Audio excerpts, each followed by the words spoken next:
देश विदेशातील घटना घडामोडी आपल्यापर्यंत पोहोचवित असलेले एकमेव अग्रगण्य news channel DPA news Marathi, शोध सत्य बातमीचा। BNS अंमलबजावणी जुलैपासून करण्यात येत आहे। या अंतर्गत सातपूर पोलीस ठाण्यात BNS कलम 305 या अन्वये चोरीचा गुन्हा दाखल करण्यात आला होता। या प्रकरणी अतिरिक्त मुख्य न्याय दंडाधिकारी SV लाड यांनी आरोपी गोट्या उर्फ गोटीराम श्रावण कोरडे वय 35 राहणार प्रबुद्धनगर सातपूर यास दोषी धरले। त्यास वर्षभराची सक्त मजुरी व 5,000चा दंड ठोठावला। BNS अंतर्गत दाखल गुन्ह्यात जिल्ह्यातील ही पहिली शिक्षा आहे। 19 जुलै रोजी सायंकाळी आरोपी गोट्या याने सातपूर MIDCतील एका कंपनीच्या प्रवेशद्वारावरून उडी घेत आतमध्ये प्रवेश केला होता। कारखान्यातून 89,973 रुपये किमतीचा ऐवज लांबविला होता। या प्रकरणी फिर्यादी योगेश पाटील 44 राहणार पारिजातनगर यांनी दिलेल्या फिर्यादीवरून सातपूर पोलिसांनी त्यांच्या विरुद्ध चोरीचा गुन्हा दाखल करून त्यास अटक केली। तत्कालीन हवालदार अनिल अहिरे यांनी या चोरीच्या गुन्ह्यात दाखल खटल्याचे न्यायालयीन कामकाज संपूर्णपणे व्हिडिओ कॉन्फरन्सिंगद्वारे चालविण्यात आले। 1.5 महिन्यात हे कामकाज पूर्ण झाले आणि जलद गतीने न्याय या तत्वानुसार न्यायालयाने निकाल दिला। भारतीय न्याय संहितेअंतर्गत BNS दाखल गुन्ह्याच्या खटल्यात हा पहिला जिल्ह्यातील पहिला निकाल ठरला आहे। त्यामुळे सातपूर पोलिसांमध्ये नवचैतन्याचे वातावरण ऊर्जा निर्माण झाली आहे, अशी माहिती व पोलीस निरीक्षक विश्वास पाटील यांनी दिली आहे।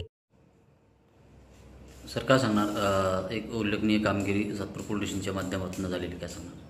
सातपूर पोलीस स्टेशन हद्दीमध्ये जुलै 2024 मध्ये MIDC परिसरामध्ये एका वेस्टर्न टेक्नॉलॉजी कंपनीमध्ये कॉपर व पितळ चोरी गेल्याबाबत तक्रार दाखल झाली होती। सदर तक्रार ही नवीन कायदा BNS कलम 305 प्रमाणे दाखल करण्यात आली। सदर गुन्ह्याचा तपास गुन्हे शोध पथकाचे पोलीस हवालदार अनिल आहेर यांच्याकडे देण्यात आले। त्यांना आम्ही वेळोवेळी मार्गदर्शन करून आरोपी अटक करून मुद्देमाल रिकव्हर केला आणि त्याच्यावरती दोषारोप सादर केले कोर्टामध्ये। त्यांनी जामिनासाठी प्रयत्न केला। माननीय प्रथम वर्ग न्याय दंडाधिकाऱ्यासमोर पण जामीन नाकारल्यानंतर त्यांनी सेशन कोर्टात 2 वेळा जामिनासाठी प्रयत्न केला, परंतु त्याचं यापूर्वीचं गुन्हेगारी रेकॉर्ड आणि त्याला हद्दपार पण केलं त्या रेकॉर्डवरनं ही सगळी माहिती आयोगाने माननीय सत्र न्यायालयात न्यायाधीश साहेबांना सादर केली आणि त्यांचं म्हणणं ऐकून घेतलं न्यायाधीश साहेबांनी। त्यांनी पण त्यांचा जामीन नाकारला। तेव्हापासून तो जे अंडर ट्रायल होता सेंट्रल जेलला, त्यामध्ये फिर्यादी साक्षीदार पंच यांच्या साक्षी झाल्या। त्यांना पण ब्रीफ केल्यामुळे त्यांनी ते जी साक्ष होती आणि लवकर कोर्टामध्ये साक्ष आल्याने त्यांना त्याचं स्मरण होतं, त्यांनी चांगल्या प्रकारे कोर्टात साक्ष दिली आरोपी विरुद्ध। शेवटी आयोगाची साक्ष दिली। आयोगाने सगळे केलेल्या तपासासंदर्भात कोर्टामध्ये त्यांची बाजू मांडली।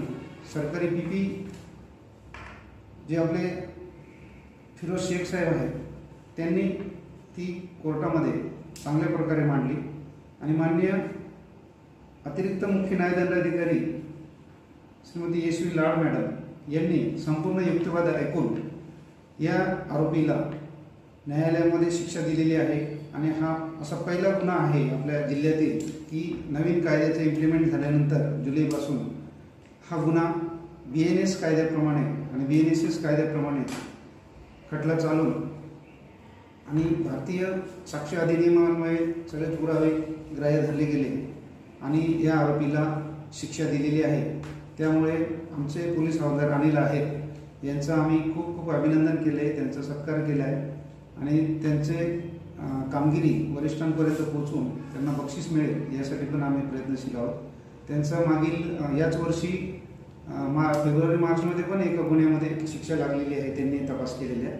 तर आम्ही हे त्यांना प्रोत्साहनपर बक्षीससाठी आम्ही वरिष्ठांकडे सादर करणार।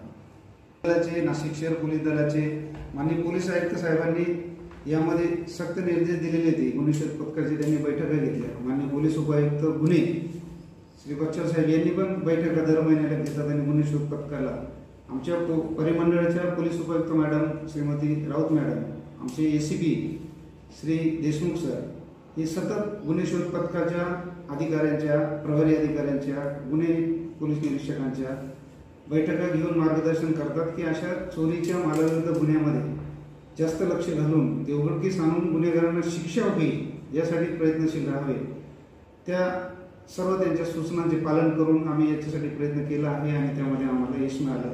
त्यामुळे आपल्या नाशिक पोलीस दलाचे व महाराष्ट्र पोलीस दलाचे नावलौकिक नक्कीच वाढले. शिक्षा झाल्याचं आरोपीचं नाव आहे, त्याला गोट्या नावाने ओळखतात. पण गोटीराम श्रावण कोरडे, त्याचं वय आता 42 वर्ष आहे आणि तो आता त्याला शिक्षा लागल्यामुळे तो जेलमध्ये कंटिन्यू आहे, शिक्षा संपली. DPA news bureau report, Nashik. ताज्या घडामोडी व अपडेट जाणून घेण्यासाठी आताच DPA न्यूज चॅनलला सबस्क्राईब करा आणि बेल आयकॉन क्लिक करायला विसरू नका.